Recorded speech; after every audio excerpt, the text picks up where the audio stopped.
Hello everyone, welcome to botany of the channel for UPSC examination. Friends, आज के इस video lecture में हम टॉपिक कवर करने वाले हैं biodiversity conservation. Now before starting the video, I request you to join the Telegram channel of the same name, जिसका नाम है botany of for UPSC exam. So ये टॉपिक आज हम इसलिए कंसिडर कर रहे हैं क्योंकि 2019 में इस पे क्वेश्चन यूपीएससी मेंस एग्जामिनेशन में पूछ लिया गया है आईएफओएस के लिए। Okay, so that is why ये जो टॉपिक है वो हमेशा ही इंपॉर्टेंट होता है, चाहे वो UPSC preliminary examination point of view हो या फिर वो प्रीलिमिनरी या फिर वो mains examination point of view या फिर कोई भी एग्जामिनेशन पीएससी एग्जामिनेशन अगर आप अटेम्प्ट कर रहे हो तो उसके लिए भी ये इंपॉर्टेंट है। बायोडायवर्सिटी एक ऐसा टॉपिक है जो हर एग्जामिनेशन के लिए एप्लीकेबल होता है। So that is why we are going to understand this in very detail in this particular video lecture. Alright, तो चलिए शुरू करते हैं। नाउ सी, ये 2019 में जो मेंस हुआ था आईएफओएस का, उसमें क्वेश्चन पूछा गया था। देखिए, what is meant by the biodiversity conservation, मतलब बायोडायवर्सिटी कंजर्वेशन का क्या मतलब होता है, और उसके बाद मेथड्स डिस्कस करनी थी, that is in situ conservation, sorry x situ conservation and the in situ conservation. तो ये जो मेथड्स है दो बायोडायवर्सिटी कंजर्वेशन की, ये ex situ conservation and the in situ conservation, both this methods are used for the biodiversity conservation. ये biodiversity conservation के लिए यूज होने वाली दोनों मेथड्स है और इसलिए ये पूछी गई थी। और देखिए, ये 20 मार्क्स के लिए पूछा गया था, तो ये बहुत ही इजी क्वेश्चन था जो 2019 का है और ये बार बार रिपीट होने के भी चांसेस होते हैं, इसलिए हम इसको इस पर्टिकुलर वीडियो लेक्चर में आज हम कवर करेंगे। राइट, नाउ देखिए, बायोडायवर्सिटी कंजर्वेशन देखने से पहले हमें ये पता होना चाहिए कि बायोडायवर्सिटी मतलब होता क्या है। ओके, नाउ ये जो बायोडायवर्सिटी वर्ड है ये दो वर्ड से बना है। जो फर्स्ट वर्ड है वो है बायो। बायो मीन्स लाइफ, मतलब जो कुछ लिविंग है that is bio. Diversity means उसमें कितनी विविधता है, मतलब उसमें जो डिफरेंटनेस आती है वो क्या है। तो लाइफ का जो डाइवर्सिटी है उसी को बायोडाइवर्सिटी बोला जाता है। आप अपने सराउंडिंग में देखते हो कि हम ह्यूमंस जो है जिसे हम होमोसेपियन सेपियन कहते हैं, वो एक स्पीसीज है। उसके बाद मैंजिफेरा इंडिका की एक प्लांट की स्पीसीज है जिसको हम मैंगो कहते हैं। तो उसी तरह से वहाँ पे डियर होगा, टाइगर होगा। तो बहुत सारी बायोडाइवर्सिटी हमें अराउंड देखने को मिलती है, क्योंकि कलेक्टिवली ये जो सारे लिविंग ऑर्गेनिज्म है, अगर आप एक कैटेगरी में उनको ले लो तो उसको बोलेंगे बायोडाइवर्सिटी। राइट, देखिए, variability among the living organism at all biological organization level, मतलब हर बायोलॉजिकल ऑर्गेनाइजेशन लेवल पे अगर आप सारी डाइवर्स वेरिएबिलिटी अगर कलेक्टिवली लेते हो तो उसको बायोडाइवर्सिटी बोला जाएगा। अब यहाँ लेवल ऑफ ऑर्गेनाइजेशन से मतलब होगा कि यहाँ पे जेनेटिक लेवल हो सकता है, जेनेटिक लेवल ऑफ बायोडाइवर्सिटी, या फिर स्पीसीज लेवल ऑफ बायोडाइवर्सिटी, या फिर ecosystem level of biodiversity. Right, तो बायोडाइवर्सिटी के डिफरेंट लेवल्स है। इन सारी डिफरेंट लेवल्स पे अगर हर एक ऑर्गेनिज्म आप काउंट करोगे तो वो कंस्टिट्यूट करेगा बायोडाइवर्सिटी। ओके, उसी तरह से यूनिसेलुलर ऑर्गेनिज्म होते हैं, उसके बाद मल्टी सेलुलर ऑर्गेनिज्म होते हैं। अब ये सारे जो ऑर्गेनिज्म है यूनिसेलुलर से लेकर मल्टी सेलुलर तक हर लेवल का ऑर्गेनाइजेशन अगर आप काउंट करोगे तो वो भी बायोडाइवर्सिटी के अंदर आएगा। तो उसी तरह से हम डिफरेंट तरीके से इसको क्लासिफाई कर सकते हैं, लेकिन अगर सारी लाइफ, ऑल लाइफ अगर बायोस्फीयर में अगर आप कंसिडर करोगे तो वो कंस्टिट्यूट करेगी बायोडाइवर्सिटी। अब ये जो वर्ड है बायोडाइवर्सिटी, इसको पॉपुलराइज किया था सोशियो बायोलॉजिस्ट ने। एक सोशियो बायोलॉजिस्ट थे जिनका नाम था एडवर्ड विल्सन। इन्होंने ये टर्म यूज की थी for combined diversity at all levels of biological organization. उन्होंने ही ये जो वर्ड है बायोडाइवर्सिटी इसको पॉपुलराइज किया था कि डाइवर्सिटी जो होगी लिविंग वर्ल्ड में, अगर उस सारी बायोडाइवर्सिटी को अगर हम कंबाइनली कलेक्टिवली कंसिडर करें तो उसको बायोडाइवर्सिटी बोल सकते हैं, ऐसा एडवर्ड विल्सन ने बोला था। Alright, then see how do we conserve biodiversity. तो बायोडाइवर्सिटी को कंजर्व करना कैसे है, ठीक है। तो जैसे क्वेश्चन में हमने देखा था कि वो टू मेथड्स ऑलरेडी बता रखी थी।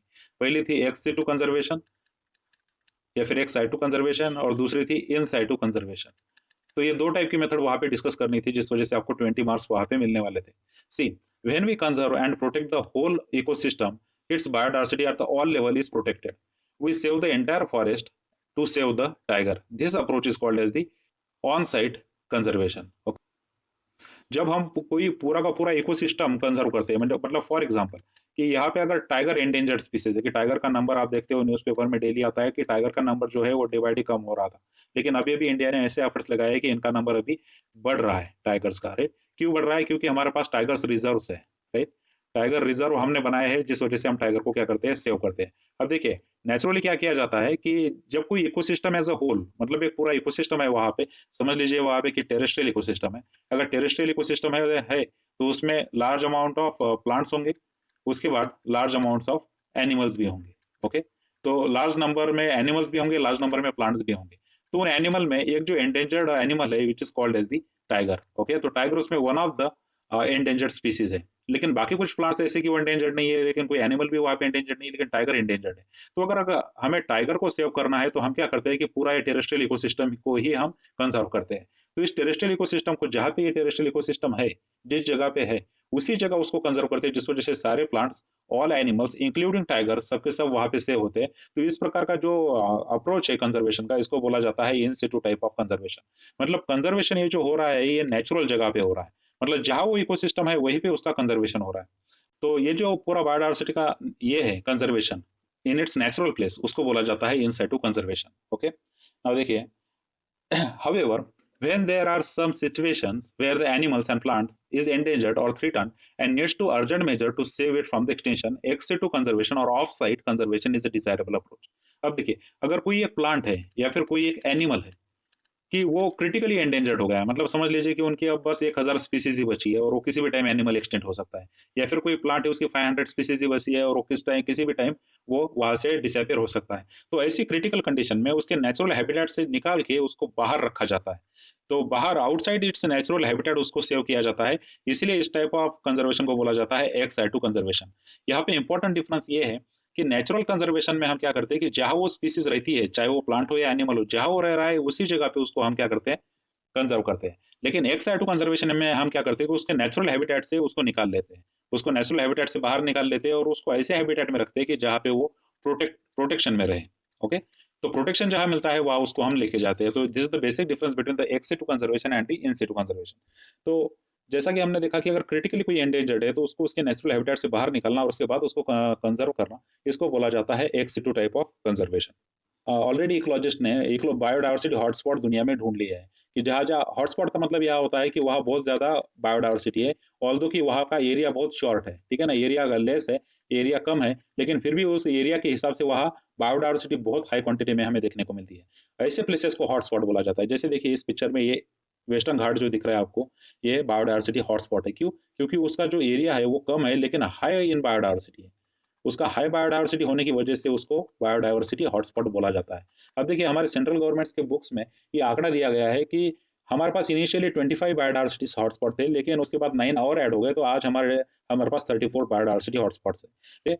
क्योंकि बायोडायवर्सिटी हॉटस्पॉट्स बढ़ते रहते हैं, जहाँ जहाँ इकोलॉजिस्ट पहुंचे और उन्होंने देखा है कि अगर स्मॉल एरिया है लेकिन स्पीसीज डायवर्सिटी बहुत है तो उसे डिक्लेयर कर देते हैं हॉटस्पॉट। तो ये नंबर कभी कांस्टेंट नहीं रहता है, लेकिन टेक्स्ट बुक के हिसाब से अब तक वो 34 है। Okay, now see the species richness और हाई डिग्री ऑफ एंडेमिज्म, ये दो क्राइटेरिया लगाए दिए जाते हैं for area to be declared as a hotspot. तो किस एरिया को हॉटस्पॉट कहेंगे तो उसके लिए दो क्राइटेरिया है। पहला कि वहाँ स्पीसीज रिचनेस होना चाहिए, मतलब स्पीसीज का बहुत ज्यादा वहाँ पे क्वांटिटी होना चाहिए, मतलब स्पीसीज का नंबर है वो हाई होना चाहिए वहाँ पे।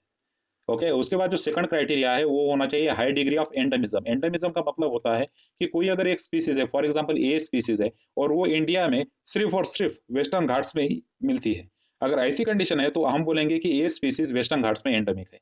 ओके, मतलब restricted to the narrow geographical area जब कोई स्पीसीज होती है तो उसको हम एंडेमिक स्पीसीज बोलते हैं। तो अगर कोई एरिया हॉटस्पॉट एरिया अगर डिक्लेयर करना है तो उसके लिए स्पीसीज का रिचनेस वहाँ अच्छा खासा होना चाहिए, और उसके बाद वहाँ पे जो एंडेमिज्म है का कंसेप्ट है वहाँ पे वो होना चाहिए, कुछ स्पीसीज वहाँ पे एंडेमिक होनी चाहिए जो उसी रीजन में मिलती है। अगर ये दो क्राइटेरिया फिट बैठते हैं तो उसके बाद उस एरिया को हॉटस्पॉट डिक्लेयर कर दिया जाता है। उसमें से जो 3 हॉटस्पॉट्स है that is the Western Ghats and Sri Lanka, then Indo Burma और हिमालय जो है वो इंडिया में भी है। ओके, जो एक्सेप्शनली हाई है इन बायोडायवर्सिटी। अगर इंडिया में देखोगे आप तो ये वेस्टर्न घाट्स इंक्लूडिंग श्रीलंका ये वाला पोर्शन, उसके बाद ये वाला हिमालयन रीजन, और उसके बाद जो इंडो बर्मा का रीजन है, दीज आर 3 रीजन्स, ये इंडिया में बायोडायवर्सिटी हॉटस्पॉट समझे जाते हैं। देखिए 3 बायोडायवर्सिटी हॉटस्पॉट जो इंडिया में है वो है वेस्टर्न घाट्स एंड श्रीलंका, उसके बाद इंडो बर्मा और उसके बाद हिमालय। तो ये 3 बायोडायवर्सिटी हॉटस्पॉट आपको जरूर याद रखने हैं, क्योंकि यूपीएससी प्रीलिमिनरी एग्जामिनेशन में ऐसे सवाल पूछते हैं कि which of the following is a biodiversity hotspot in India. Okay, तो हॉटस्पॉट पूछे जा सकते हैं। तो इसलिए 3 हॉटस्पॉट्स है इंडिया में। First is Western Ghats including Sri Lanka, उसके बाद Indo Burma, and third is Himalaya which has exceptionally very high biodiversity levels. Alright, नौसी जैसे कि हमने पहले स्लाइड में बोला था कि जो इन सिटू कंजर्वेशन होता है वो नेचुरल प्लेसेस पे होता है, मतलब जहाँ नेचुरली वो फॉरेस्ट है, जहाँ पे नेचुरली उसने इकोसिस्टम बनाया है उसी फॉरेस्ट को डायरेक्टली कंजर्व करना, मतलब क्या होता है, इन सिटू कंजर्वेशन होता है। मतलब कुछ कल्चर्स में ऐसा है कि फॉरेस्ट के जो ट्रैक्स होते हैं वही सैक्रेड होते हैं। ओके, तो फॉरेस्ट के ट्रैक ये सैक्रेड होने की वजह से यहाँ पे सैक्रेड ग्रुप्स क्रिएट हो जाते हैं। तो वो क्या करते हैं, पूरे के पूरे फॉरेस्ट को ही वहाँ पे स्पिरिचुअल वैल्यू दे देते हैं। तो ऐसे फॉरेस्ट जो है ये कल्चर्स में स्पिरिचुअल वैल्यू देने की वजह से ऑटोमेटिकली प्रोटेक्टेड हो जाते हैं। देखिए ऐसे जो सैक्रेड ग्रीव्स है इंडिया में, where found in Khasi and Jaintia hills in the Meghalaya. तो ये सैक्रेड है, इसीलिए इसको ऑलरेडी प्रोटेक्शन दिया गया है from the local people. Okay, यहाँ पे गवर्नमेंट को इतना कुछ एफर्ट्स करना नहीं पड़ता उसको कंजर्व करने के लिए, लेकिन ये नेचुरली कंजर्व होते हैं।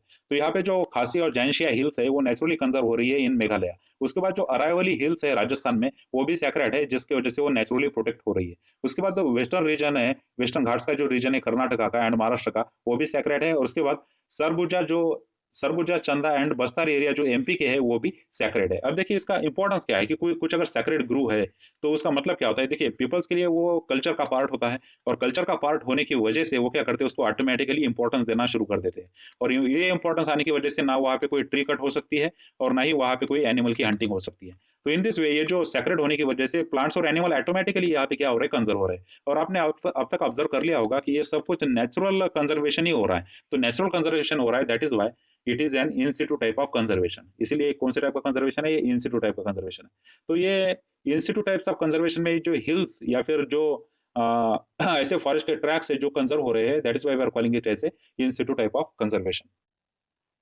नाउ सी सेकंड टाइप हमने देखा था वहां पे कि ex situ type of conservation. और ex situ type of conservation में मैंने आपको बोला था कि आउटसाइड उस स्पीसीज को ले लिया जाता है। मतलब अगर वो फॉरेस्ट में रह रही है स्पीसीज लेकिन वो एंडेंजर्ड है, उस स्पीसीज को उस फॉरेस्ट से बाहर निकाला जाता है।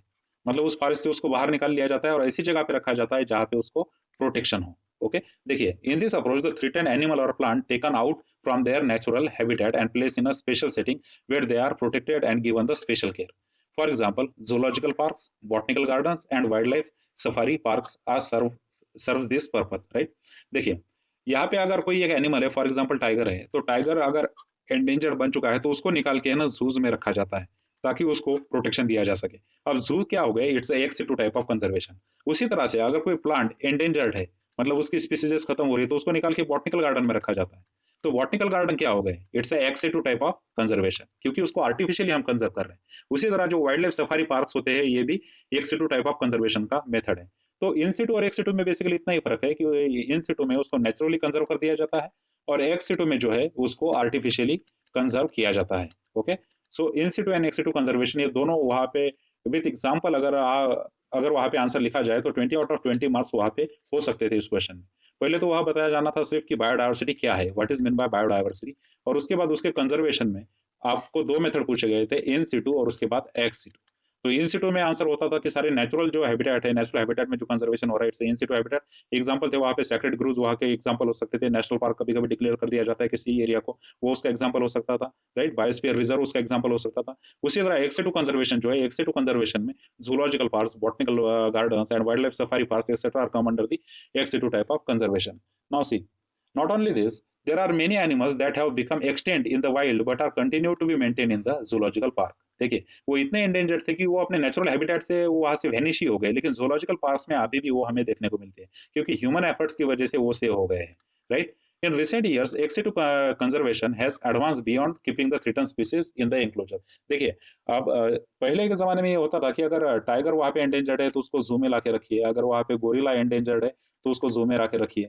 तो ये पहले होता था, लेकिन आजकल है ना कुछ एडवांस टेक्निक्स भी आ गई है जिस वजह से और सोफिस्टिकेटेड वहां पे हम बायोडायवर्सिटी कंजर्वेशन कर सकते हैं। देखिए फॉर एग्जांपल यहाँ पे गैमेट जो होती है थ्रेटन्ड स्पीसीज के can be preserved in viable and fertile condition for a longer period using cryo preservation technique. देखिए क्रायो प्रिजर्वेशन टेक्निक में क्या किया जाता है कि -196 डिग्री सेल्सियस में ये गैमेट्स रखे जाते हैं, जिस वजह से गैमेट्स जैसे कि वैसे रहते हैं, ठीक है। इनको कितने भी दिन तक हम वायबल रख सकते हैं, फर्टाइल रख सकते हैं, अगर हम इसका क्रायो प्रिजर्वेशन करें तो। क्रायो प्रिजर्वेशन में -196 डिग्री सेल्सियस के टेम्परेचर पे उनको प्रिजर्व किया जाता है, और बाद में इन गैमेट्स में आपस में फ्यूजन करके उस एनिमल को हम फिर से रिगेन कर सकते हैं।